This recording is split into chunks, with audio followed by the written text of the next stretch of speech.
to the end. Oh, we've had it over.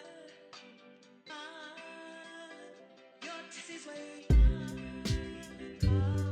To the end. We've had it over.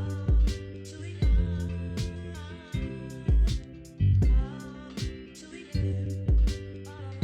To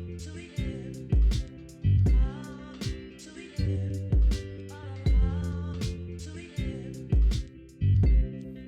Britain, once synonymous with drinking tea and our pinkies out, it has now become a place of coffee connoisseurs. Coffee or tea? Coffee. Coffee, always. Coffee. I used to be a massive tea drinker. The reason Yeah. why I love coffee is the smell. And it wakes you up.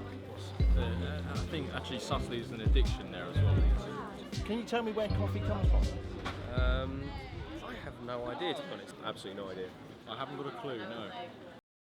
I've travelled to Hertfordshire University and I've come to meet Professor Jonathan Morris. Now he specialises in the history of coffee, so I'm hoping he can tell me where coffee actually came from.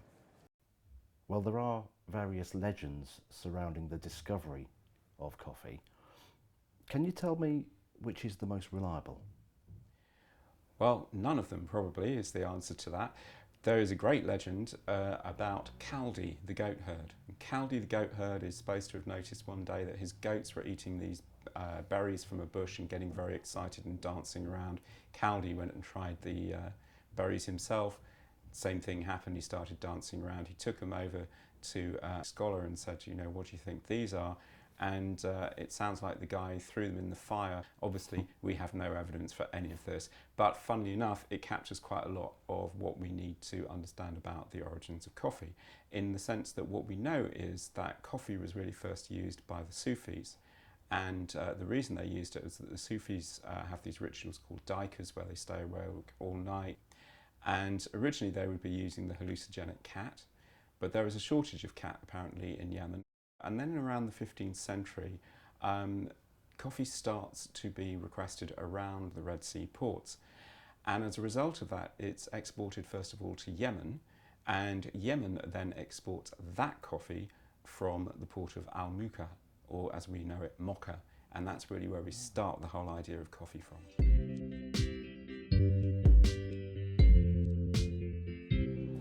New cafes have been appearing on every high street across the UK, and by encouraging customers to stay and linger, they have established themselves as a modern place to socialise and sparked a huge rise in cafe culture.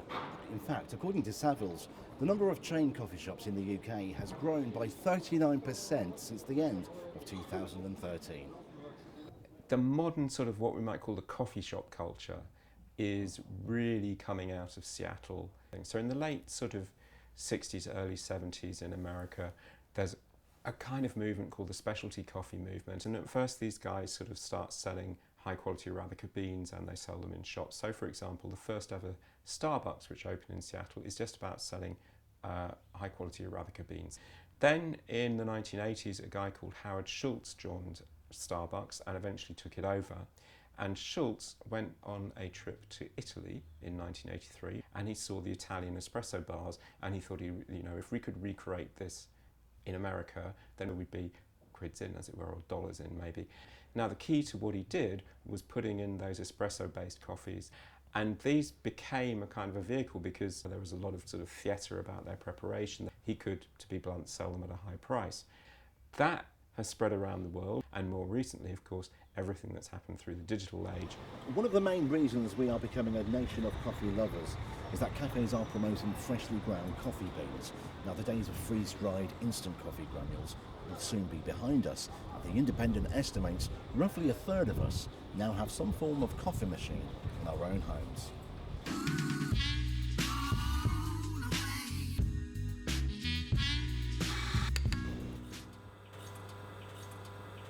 What makes you different to other coffee suppliers, Liz? So typically a commercial roaster is going to take a container of coffee, they're going to open the sacks, put them in a bulldozer and put them in one batch, and they're going to get that coffee out within a few minutes and cool it through water. Whereas what we do is we use gas flame to roast, we roast over flame and we roast in a slow roasting process for 16 to 18 minutes. And why do you think coffee has become so popular, especially here in the UK? I think it's become much more trendy of late. We were traditionally a tea drinking nation, and we've gone from really 90% of us drinking tea to more than half of us drinking coffee. I think people tend to look at the sort of dating scene and, you know, do you want to go for a coffee? And it's become an acceptable business venue as well to meet for coffee and make discussions. And the environments around coffee houses are really quite attractive. Talk us through the process the coffee makes from the farm through to the coffee cup. So after it's been picked, so we've got the red cherry. We've soaked the cherry, we've put it through a milling process so that it's removed the cherry pulp, and we've just got the stone of the cherry. And then what we're going to do with that, we're going to dry that on great big concrete patios. So it's then going to go through a mill, which is going to take the husk off, and then we're left with the green cherry pit in 2 halves. So they're going to go through a sorting process either by hand, which they would do in Hawaii and Jamaica, or it goes through a machine where it spits the beans through, and if they're not green in colour, it spits them somewhere else. Once we've got the green beans in a sack, they're then going to go somewhere else, and then they're going to get sorted into size. And then they'll come here, and then we'll begin the process of roasting. Well, Liz, thank you. I'm so excited. You're going to show me around the rest of the building. We're going to show you how to roast today, so we can then try some of the coffee that we roasted. Superb stuff.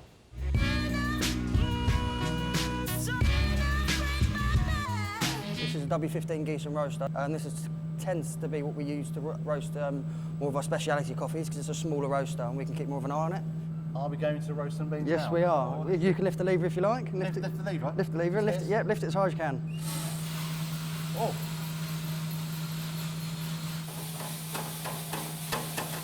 You've got to make sure that's definitely always closed, otherwise you get airflow going in and it'll give you an incorrect reading on there. That's the temperature of the coffee inside? Yep, so then you'll have the air temperature inside, you'll have the bean temperature, and you'll also have the temperature of what temperature the fire will be at the bottom. You can see clearly Yep. there's a big difference in colour so far. So this is the original. I'm looking forward to the finished. Yep. What are you listening out for? Listening out for first crack.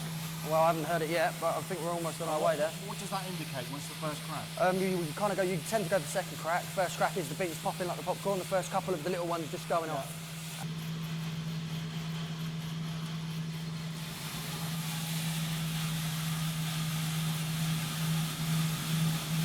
Yeah, we're popping now if you want to put your ear next to it. Can you hear it?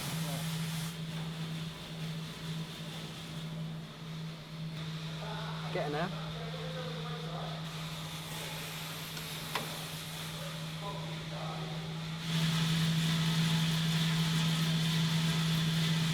It looks like it's rolling that way, but it's not. It's that. That means if I take this out now, and that goes back in, that's an out the back. So it's an accurate reading constantly. It's got a few wrinkles still on there. I try to get most of them off. Good eye for detail. Yeah. I suppose that comes with practice. Yeah. Some companies will roast it, they'll drop it now. But it's down to how Mum's perfected how she does it and how she now tells us to do it, and we've got the best feedback. So what you're saying is, from one packet to another packet, Right, completely. it is unique. Yeah, everything is unique. Now we're on second crack. You hear that? Can hear that, yeah. More of an ongoing crack, isn't it? Last one. Oh, could you do that? Do that? Yeah. Wow. Does that often happen? Yeah.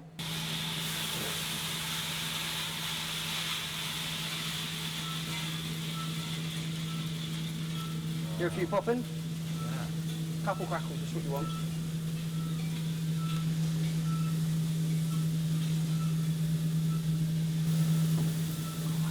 So relaxing on it. I think I'm privileged to actually hold this. It's all right, isn't it? All through my fingers as well.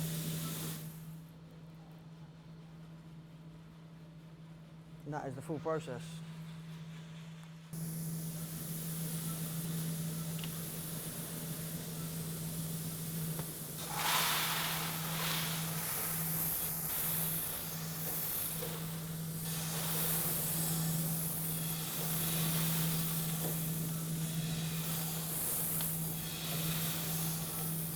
Right, so once they came out of the machine, what we'll do is it's as simple as taking it over to the bagging machine. And they'll come out and nice little packet.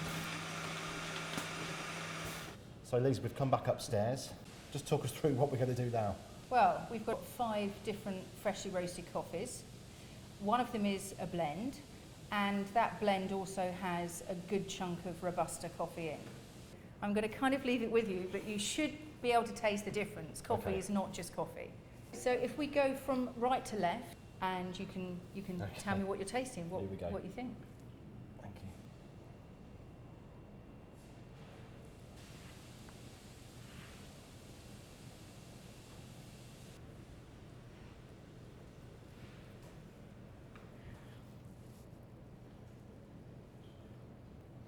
Try the last one. Number 5.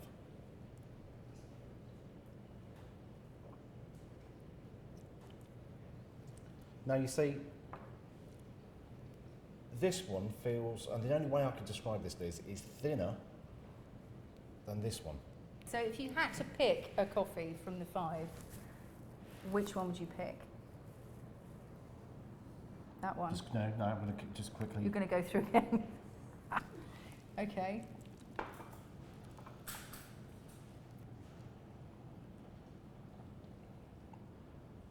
No, it's this one.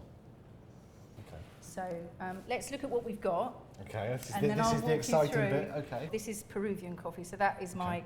kind of favourite at the moment. And then if we look at the one that you liked the most, OBG. this is Old Brown Java. An Old Brown Java is an aged coffee.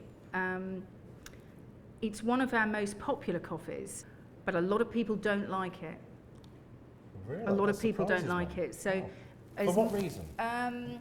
it's got an earthiness Right, to it yeah. that you don't normally experience in coffee. For me, it's the, like you say, the secondary hit, but also the texture of it. It's very subjective depending on what you like to drink, in the same way as wine is by grape variety. Coffee Yeah. is very much more by origin. So, which is another favourite. So that's the Kopi Luwak. So it's an Indonesian coffee, and that coffee is then digested through a civet cat. After it's passed through the civet cat, it's kind of sorted at that point. So just the beans are what we get. And it was roasted for Harrods some time ago, and it was chipping in at just under £1,000 a kilo. This was the coffee that you felt was thicker than the last one, Yeah. and that in fact is our Robusta Robusta. blended coffee. Okay. Can I turn that one over? Yeah. So that's Hawaiian Kona. Kona. Gosh. So price, we would be with Kopi first, and then Hawaiian, and then we would come in with our Peruvian, and then our blend, and then our Old Brown Java, So mine's the cheapest. which is really Yeah, interesting. That is really interesting. Wow. But it isn't. Gosh. Often with coffee, it isn't about price. No. Now, society doesn't appreciate the amount of effort that goes into making just one cup of coffee. And a lot of people that I've spoken to didn't even have a clue where coffee comes from. Now, it seems to be the younger generation that has adopted the cafe culture, especially here in the UK, and suggests that coffee continues to rise in popularity. Now, the one thing that struck me the most, and that's the most expensive coffee in the world, which is produced by a wild civet cat, just goes to show that you don't need to break the bank for a decent cup of coffee.